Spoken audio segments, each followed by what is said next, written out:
Brands that survive the next 10 years will see 50% of their consumption come from consumers they don't know today. Let me say that again. Brands that survive the next 10 years will see 50% of their consumption come from consumers they don't know today. Now, I didn't make that up. I was in a meeting with the senior vice president of the foods group for Unilever, and he says that as though it is just a fact. And I have conversations with senior marketers at other brands, and they express similar thoughts, perhaps not as succinctly as or eloquently, but that is the message that we're hearing. No? Are we, go back to the beginning? No, you're going further in. Thank you.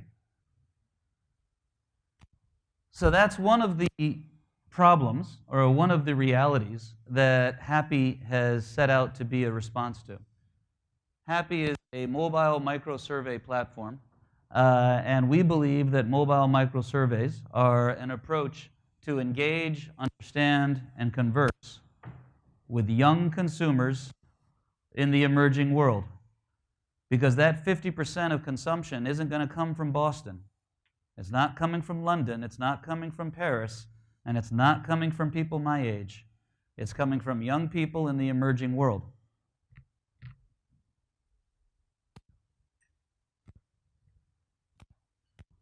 Okay, I'm a little impatient with this. So, these are the topics that I'd like to go over today.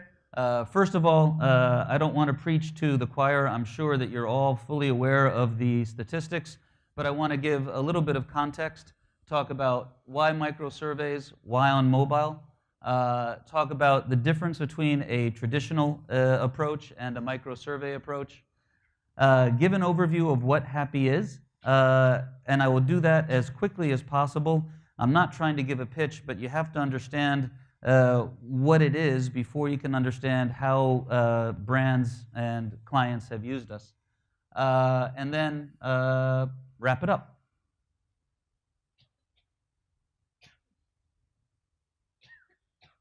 Okay. Trust me, these colors work much better on my laptop than they do on this screen, so I apologize about that. But really what I want to draw your attention to are the top two. Now, this comes from the 2017 Q2 Green Book report, but mobile surveys and microsurveys, followed by webcam, are the top of the emerging methodologies. But as they say clearly in the book, these emerging research methods are no longer deemed emerging. They've truly broken into the mainstream. Now let's get a little bit specific about Asia. And specifically young people. This question was asked to 1,800 children between the age of 6 and 14. If you could live with only internet or only TV, which would you pick? Well, let's start with 6 to 8-year-olds. Already at 6 years old, 58% of them are saying, if I could only have one or the other, I'd rather have the internet. But when you get up to 12 to 14-year-olds, forget about it. The relevance of TV is greatly diminished compared to the relevance of the internet. Now look at this chart here. That one's a little bit easy, a little bit difficult to take in. But what the study was asking is, which ones of these devices have you used?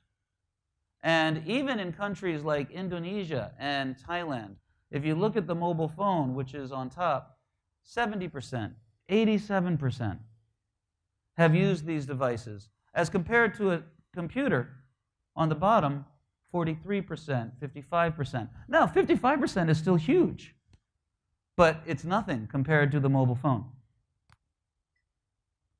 Just one more piece of context. Globally, mobile phone penetration is impressive. So out of 7.5 billion people, roughly 5 billion have mobile phones. That's 66%. That's impressive. In Asia, it's overwhelming. In Asia, we have 4.1 billion people. And according to all of these sources down here, which you can see in the printout, 3.9 billion mobile phones. I don't know what percentage of those are smartphones versus feature phones, but I assure you that within 2 or 3 years, 90% of them will be smartphones.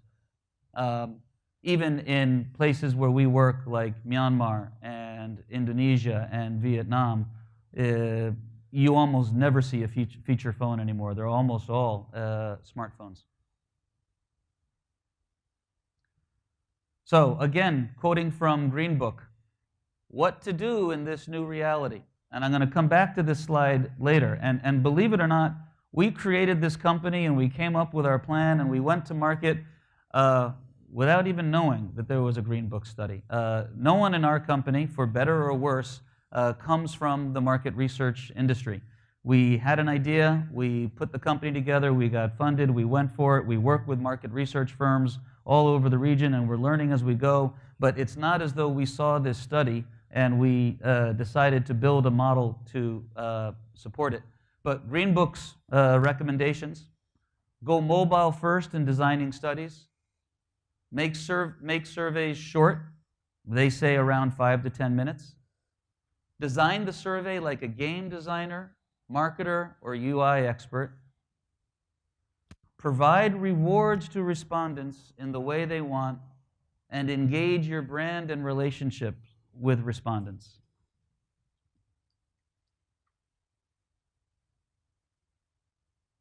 So let me show you how this is one approach to achieving that. So there's several distinguishing factors about Happy. The most important one is the way that we recruit our users, in your words, panelists, but we call them users. We've never done one Facebook ad. In fact, the reason I started this company is I was watching a CMO give a presentation, and he was breaking his arm, patting himself on the back, talking about how wonderful it is that they only spend $32 in advertising for every buyer they acquire. And I'm thinking, well, first of all, how is that a good business? Your average buyer spends $150 a year, your margins are 7%, and you're spending $32 on advertising to get. How is that a good business? But more importantly, from society's perspective, how is that justifiable? What good, what lasting good comes from a banner ad or an AdWord that flickers on the page? When was the last time you picked up the phone and called somebody and said, let me tell you how an AdWord made me feel today? Never, that's when. So we don't do that. We work with groups that enrich the lives of the people that they support, that make their communities a better place to live. Now, this can be a charity. To take the Singapore example, for example, Community Chest, or the Straits Times Pocket Money Fund, or Make-A-Wish, or the Breast Cancer Foundation, Singapore Deaf Sports Association. But it doesn't have to stay at that high level. We're trying to support organizations that make people happy. Well, there is a team, this is my favorite example, at NTU, get ready for it, the Canoe Polo team. I'm not kidding, it's a thing. It's canoe polo. They play polo in canoes. And guess what? Their problem is there's not a lot of teams to compete against in Singapore. So they need to travel. And so that's just one example, but all sorts of organizations. In Singapore, we have over 100 university student group partners. We call them user acquisition partners. In the Philippines, it's over 300. We work with these groups, and they take our content and tell their supporters, hey, use Happy. It's a fun, free, easy way to send money to the group, and you can win prizes, get targeted promotions, and connect with employers. And I'll tell you the Connect with Employers story in just a moment. And so that really drives loyalty. And we actually spend a fraction of that digital marketing spend, but we put it to organizations in a community that actually do things that matter. So that's one difference. Another difference, our surveys are 5 questions long, maximum. 5 questions. From the user's perspective, it takes a minute.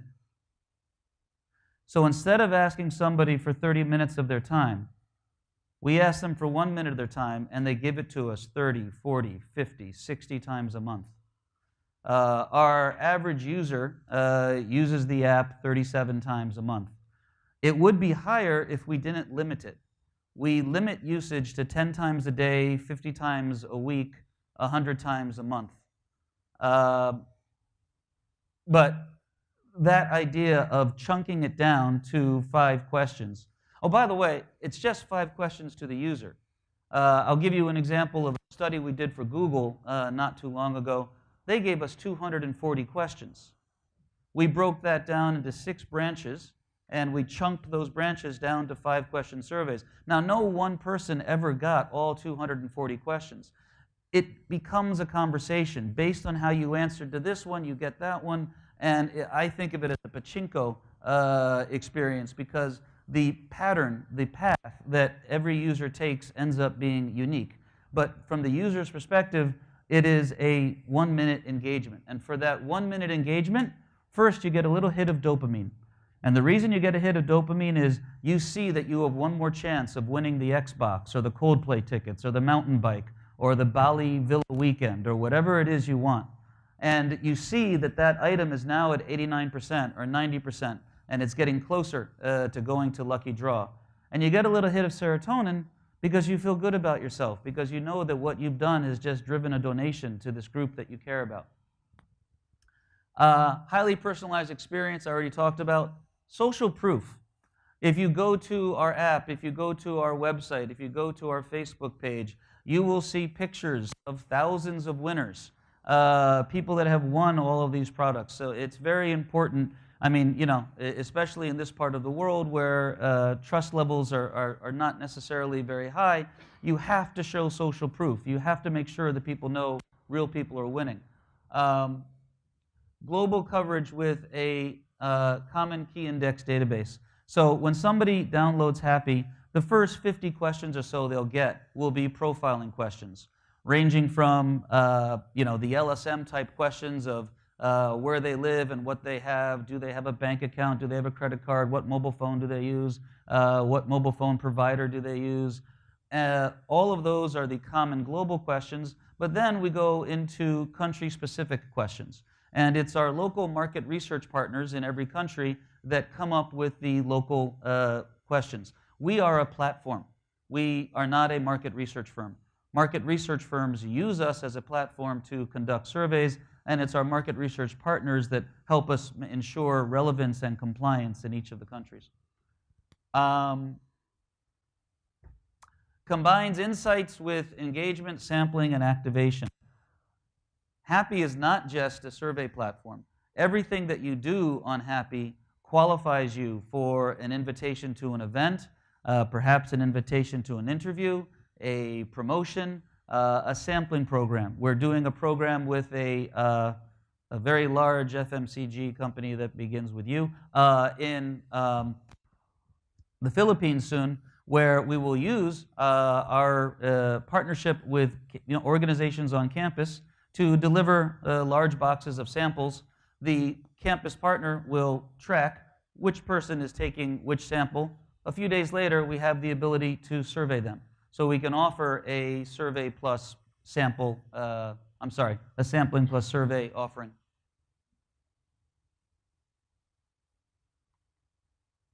So just very quickly, starting from the left, somebody signs up, they pick the organization they want to support, they pick the prize they want to win, they take the 5-question survey.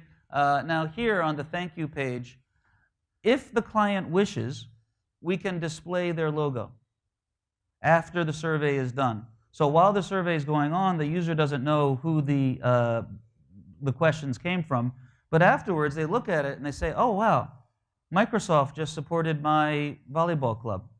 I like that. Microsoft had no idea that that person is on a volleyball team, but we've made that connection for them. And millennials and Gen Z really want to see the brands that they support proactively supporting the causes and the groups that they care about. That's where a lot of the affinity comes from. The next page is just the social proof page where people can go and see who's won what. And the final page is the promotions page. Those promotions and the survey questions, by the way, are hyperlink enabled.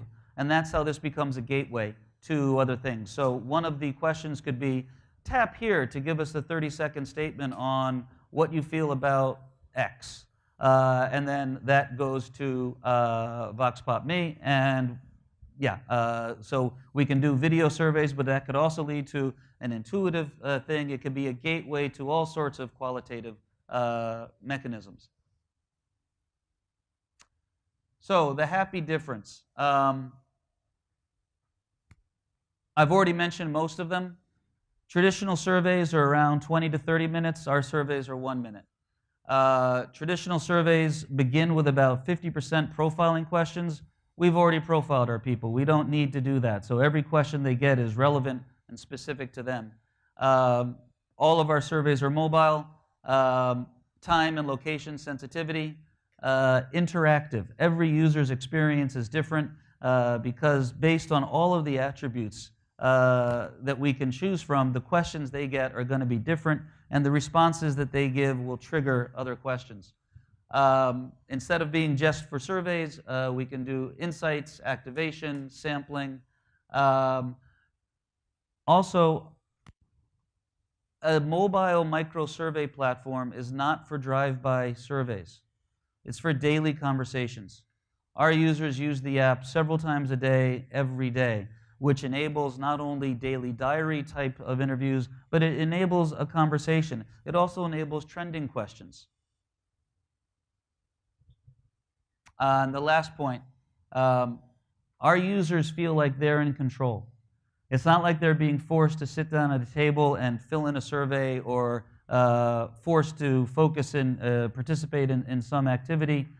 They engage with the app when they want to. They answer the questions or they select the prizes that they want to. They feel like they're in control. So some quick questions. Is your panel representative of the general population? No. Is your target consumer? We are not going out and building a representative database. We work with clients, and well, we begin in every market with university students. So we already have a healthy sampling of 18 to 25-year-olds. But a client can tell us the segment that they're interested in, and everybody cares about something. It's then relatively easy for us to go out and find a group that large numbers of people that have that common attribute care about. We partner with the group, we bring the people on. So we are building this database segment by segment, but today it is not representative. Do your panelists lie? Everyone lies. My children lie.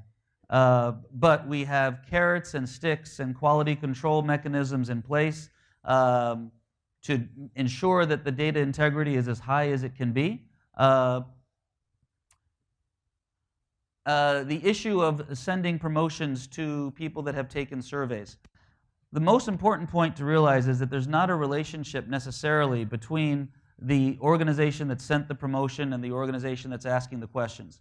It's just that based on the prizes that somebody selects or the way that they've responded to the questions, we know what promotions or what invitations or what interview requests would be relevant to them. And actually, our users view that as one of the benefits of the app.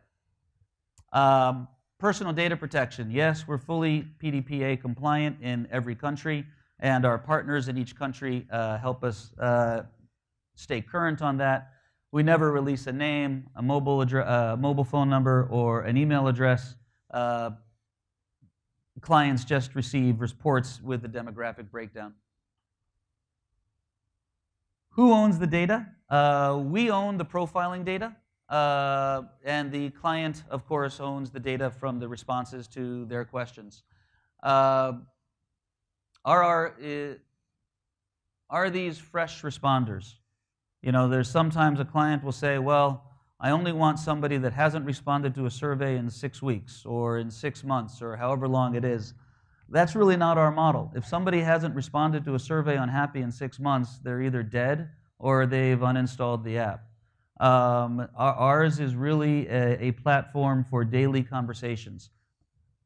Having said that, the engagements are 1 minute, right? They're 5-question surveys. It's not as though these people are making money doing the surveys, and it's not as though they're being over-surveyed. So, having said all of that, I found this quote also from Green Book to be specifically relevant. The more things change, the more they stay the same. Yes, the technology changes, and the technology that needs to be embraced will continue to advance. But at the end of the day, the purpose doesn't change. The purpose is to obtain data that can help you make better business decisions. So let's talk about some of those business decisions. How much time do I have left? Oh boy. Okay. Google has a really interesting problem. Their employer brand is too strong. And they have overhired from the world's leading computer science programs. In the Singapore office, they actually had to widen the corridor to make room for everybody's ego. But the problem is that although these people all walk around with genius mentality, they were all taught by the same 40, 50 professors from the leading programs around the world, and therefore a lot of people approach problems the same way. And Google wants to diversify their idea pool. But the problem is that the people that they want to diversify their idea pool with, who they call the purple unicorns, don't think of themselves as Google candidates. They wouldn't show up to a Google career fair. And Google's come up with a name for these people. They call them purple unicorns. Purple unicorns are people that want to do cool things that matter. Purple unicorns are people that want to work on teams where diversity is the default, where ideas are meant to be challenged regardless of whose ideas they are. Google has a very, very specific profile of what the purple unicorn looks like. But they can't allow their brand to be associated with the query because reasons. First, they get interview answers. But secondly, if they don't select the person, they've just caused resentment. Or worse, they might discourage the person from engaging with Google on their own at another point in time. So they used Happy, and I've kind of gone out of order here, to first of all validate their concerns about the negative impact of the strength of their employer brand, and secondly to validate that there is an imposter syndrome, and to see if they could use Happy to draw in the people that wouldn't naturally come to Google.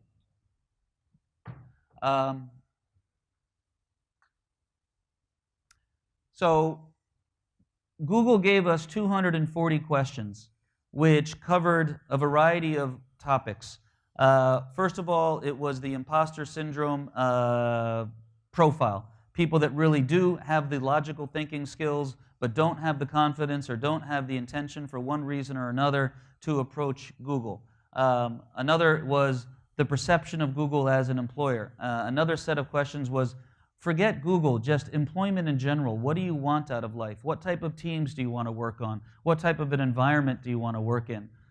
So we took these 240 questions.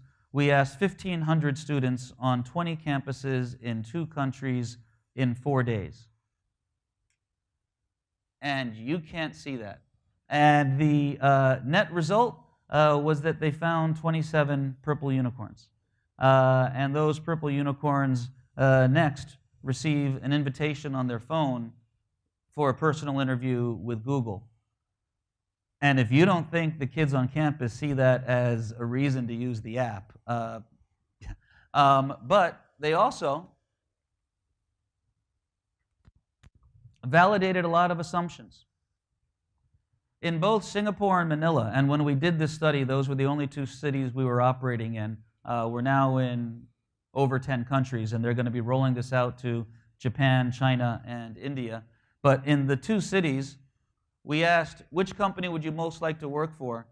And Google got more responses than the next 9 companies combined. So that's great. But the problem was, are you likely to apply for a job with Google? Even the people that said, yes, Google's the company I'd like to work for, look at how many said that they wouldn't. And then we asked them why. And on this slide, I can't show you the open-ended questions, but we do have open-ended responses on the app. And some of them were really interesting, like Google is racist, or Google is elitist, or it's too far from my home. I mean, there were lots of different answers. But what we saw here was that, yeah, a lot of people are not going for it because of self-confidence or self-esteem issues.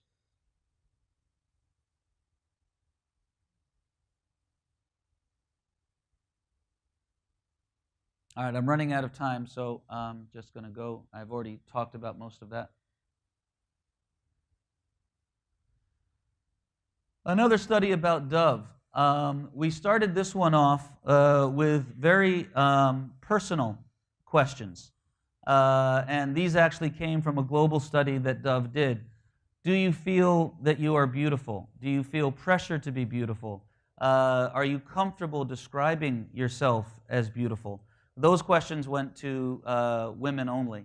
The encouraging news, by the way, when Dove did this globally, only 11% of women said that they feel they're beautiful.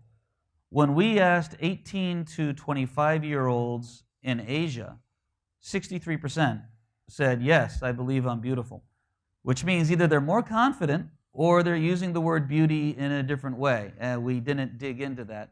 But the reason that we did this was because at the bottom, we asked highly transactional questions.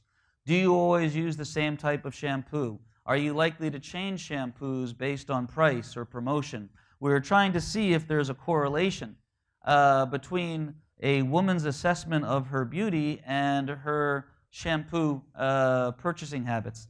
And then the idea here is these people are then pre-profiled and pre-filtered for qualitative studies, because it's the combination of somebody that thinks, well, I don't think I'm beautiful, but I always buy the shampoo, or whatever those mixes are. And because they use the app every day, now we have the ability to invite them to a session.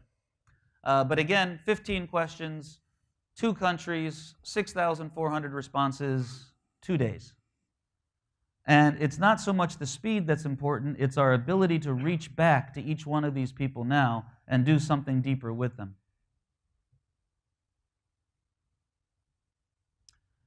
For those of you that don't live in Singapore, you probably don't know what Radler beer is, but essentially it's like my first beer. It's sweet, lemon-flavored sugar beer.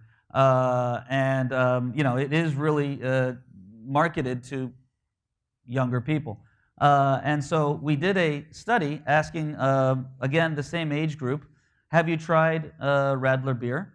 And yes, of the people that have tried it, 70% said that they like the way that it tastes. Then we asked them, well, where would you drink it? Well, they're certainly not going to drink it out because it's not very good for one's image to be drinking sugar beer at a bar. But yeah, I would drink it at a friend's house chilling. Now that's as far as we went. We could have gone deeper. We could have said, well, does that mean that you'd bring it to a party, or that if it was at a party, you'd be served it? We could have gone, but this was a very intentionally fast, superficial survey to put people into buckets so that we can then figure out what we want to do with them on a deeper level in a secondary phase.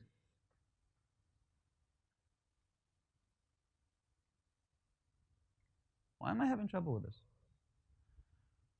Okay. So this also came, I believe, from Green Book, the elements impacting research success. The yellow is the buyer's impression, and the black is the supplier's impression. And everybody agrees that an engaging experience for participants is key to success. But what I found really interesting is when you come down to the bottom, the buyers kind of believe that the reputation of the agency is important, but the suppliers strongly believe that. And then when you come down to the use of traditional proven methods, the suppliers are believing it, and not one of the buyers came out and said, yes, that's an important factor to success. So to us, what that means is that it's not so much the methodology It's the way that you engage with the user, and of course, the degree of interactivity that you can have. Can you go back to slide 7?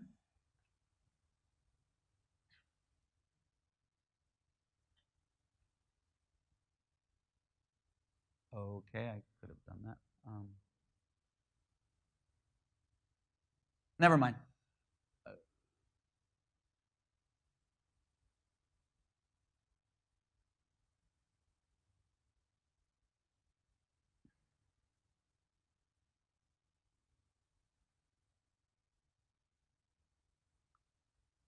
7.